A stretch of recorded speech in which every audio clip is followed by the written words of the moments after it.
চাকরি প্রত্যাশী সকলকে স্বাগতম। আপনাদের জন্য আরেকটি নতুন এনজিও চাকরি নিয়োগ বিজ্ঞপ্তি নিয়ে হাজির হলাম। আর সেটা হচ্ছে এসকেএস ফাউন্ডেশন। তো এসকেএস ফাউন্ডেশন এনজিও জাতীয় পর্যায়ে একটি উন্নয়ন সংস্থা, বেসরকারি উন্নয়ন সংস্থা। তো তারা কিন্তু তাদের অফিসিয়াল ওয়েবসাইট এবং দৈনিক প্রথম আলোর মাধ্যমে এই বিভিন্ন ক্যাটাগরিতে 216 জনের একটা নিয়োগ বিজ্ঞপ্তি প্রকাশ করছে, যেটা আপনারা সকলে আবেদন করতে পারবেন। তো কোন পদে কতজন, কত টাকা বেতন, কি পাশে আবেদন করবেন, বিস্তারিত তথ্য, কার বরাবর কোথায় আবেদন করবেন, কত তারিখ পর্যন্ত আবেদন করতে পারবেন, বিস্তারিত তথ্য কিন্তু আমরা এই সার্কুলার আলোচনা করবো আপনাদের সাথে। তো সম্পূর্ণ ভিডিওটা দেখুন। হ্যাঁ, আপনারা দেখতে পাচ্ছেন এসকেএস নিউ নিয়োগ বিজ্ঞপ্তি। এসকেএস ফাউন্ডেশন জাতীয় পর্যায়ে একটি বেসরকারি উন্নয়ন সংস্থা। এটা তারা তাদের মুখের ভাষ্য যেটাই থাকে ওটাই দিয়ে দেয়। হ্যাঁ, তো তারা তাদের যে কার্যক্রম আছে সেটা সম্প্রসারণ করার লক্ষ্যে তারা কিন্তু যোগ্য প্রার্থীদের নিম্ন স্বাক্ষরকারী বরাবর লিখিত আবেদনপত্রের সঙ্গে পূর্ণাঙ্গ জীবন বৃত্তান্তর, ইমেল, ফোন নম্বর উল্লেখপূর্বক 2 কপি পাসপোর্ট সাইজের রঙিন ছবি, নাগরিক সনদ, জাতীয় পরিচয়পত্র, শিক্ষাগত যোগ্যতা ও অভিজ্ঞতা সনদের ফটোকপি আগামী 15 তারিখ, কত তারিখ পর্যন্ত, আগামী 15 জুলাই 2026 তারিখের মধ্যে অফিস চলাকালীন সময়ে এসকেএস ফাউন্ডেশন, কলেজ রোড, উত্তর হরিণশিঙ্গা, গাইবান্ধা 37, এই ঠিকানায় আপনারা কুরিয়ার, কুরিয়ার সরাসরি প্রেরণে আহ্বান করা যাচ্ছে। তাছাড়া একটা পিডিএফ ফাইল করে আপনারা এই যে HR@SKS এই এই ইমেলেও আপনারা ইমেল করতে পারবেন। এরা তারা সেই অধিকার তারা তুলে দিচ্ছে। শুধুমাত্র বাছাইকৃত যারা আছেন তাদের পরীক্ষার জন্য নিয়োগ নিয়োগ পরীক্ষার জন্য আপনাকে ডাকা হবে। সেক্ষেত্রে আপনি খুবই সতর্কতার সহিত আবেদনটা করবেন। আর যারা নতুন আছেন কীভাবে বাংলাতে আবেদন করবেন কিছু জায়গায় পরিবর্তন করে, এরকম একটা ভিডিও আমার ডিসক্রিপশন লিঙ্ক দিয়ে রাখছি, আপনারা সেখান থেকে দেখে নিতে পারবেন। ইমেলের ক্ষেত্রে আবেদন গ্রহণ করতে পারবেন, নারী পুরুষ আবেদন গ্রহণ করতে পারবেন। পরীক্ষার ভেন্যু হিসাবে ঢাকা, সিরাজগঞ্জ, গাইবান্ধা, হ্যাঁ, কর্মস্থল জেলা হবে। এই 3 জেলায়, ঢাকা, সিরাজগঞ্জ এবং গাইবান্ধা জেলা কর্মস্থল হবে। যে এইগুলা ঠাকুরগাঁও, পঞ্চগড়, দিনাজপুর, লালমনিরহাট, কুড়িগ্রাম, তারপরে হচ্ছে আপনার রংপুর, এই এই জেলাগুলোতে আপনারা করতে পারবেন।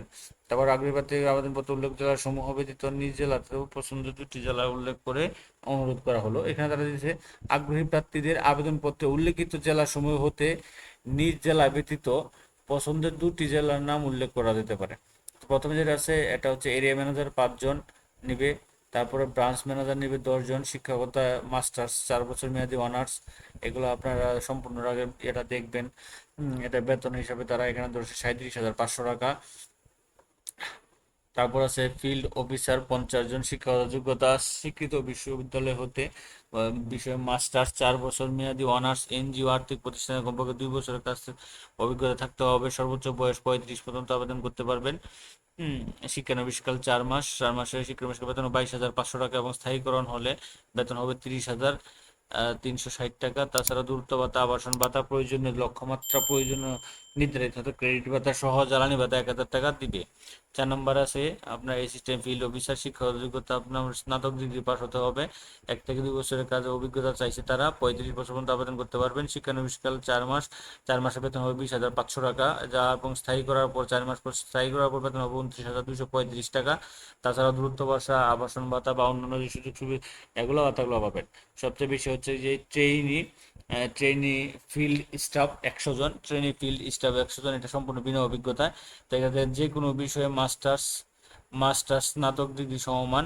এনজিও আর্থিক প্রতিষ্ঠানের কার্যক্রম মাঠ পর্যায়ে কাজ করে মনমনসা থাকতে হবে। মোটরসাইকেল চালানোর দক্ষতা থাকতে হবে। সর্বোচ্চ বয়স 35। সম্মানী ভাতা প্রশিক্ষণ সময়ে মাসিক সম্মানী দেওয়া হবে 10,000 টাকা। সন্তোষজনক 2 মাস প্রশিক্ষণকাল প্রাপ্তি হওয়ার পর সমস্ত নিয়ম অনুসারে বেতন ভাতা অন্যান্য যে সুযোগ সুবিধা, শিক্ষানবিশকাল যে সুযোগ সুবিধা সেটা আপনারা পাবেন। আর একটা ওয়াটার অ্যাম্বুলেন্স বা স্পিড বোট করা এই আপনার ম্যানেজার 1 জন। তো তাছাড়া সাপ্তাহিক 2 দিন ছুটি, চর হাওর অঞ্চলে ভাতা সহ অন্যান্য যে সুযোগ সুবিধাগুলো সেগুলো আপনারা পাবেন। তা আপনাকে 1, 2, 3, 4 নং পদে উত্তীর্ণ পদের নীতিমালা জামানত দিতে হবে। এসকেএসের এই ওয়েবসাইটে আপনারা বিজ্ঞপ্তিটা পেয়ে যাবেন। খামের উপরে পদের নাম, আবেদনপত্রে অবশ্যই পদের নাম উল্লেখ করতে হবে। সংশ্লিষ্ট শিক্ষাগত যোগ্যতা, কাজের অভিজ্ঞতা সম্পন্ন প্রার্থী ছাড়া অন্যকে আবেদন করে গ্রহণযোগ্য হবে না। উক্ত নিয়োগের কোনো প্রকার আর্থিক লেনদেন করবেন না। আবেদনটা করবেন ওই যে উপপরিচালক, মানব সম্পদ বিভাগ, এসকেএস ফাউন্ডেশন, ওই ঠিকানায়। তো ওনার পর আবেদনটা করবেন। তো এখানে কিভাবে আবেদনটা করবেন এরকম একটা ভিডিও আমি আমার বাংলা ভিডিও একটা ডিসক্রিপশন বক্সে লিঙ্ক দিয়ে রাখতেছি, বাংলাতে কীভাবে আবেদন লিখবেন, তো সেখান থেকে আপনারা দেখে নিতে পারবেন। তো এটা ছিল এসকেএস এর 216 জন একটা নিয়োগ বিজ্ঞপ্তি। তো এরকম নিত্য নতুন সকল ধরনের সকল চাকরি সংক্রান্ত বিজ্ঞপ্তি সবার আগে পেতে চাইলে যারা এখন পর্যন্ত আমাদের অল জবস নিউজ চ্যানেলটি সাবস্ক্রাইব করেন না, চ্যানেলটি সাবস্ক্রাইব করে দিন, পাশাপাশি নোটিফিকেশন বেল আইকনটি অন করে দিন এবং আমাদের ফেসবুক পেজ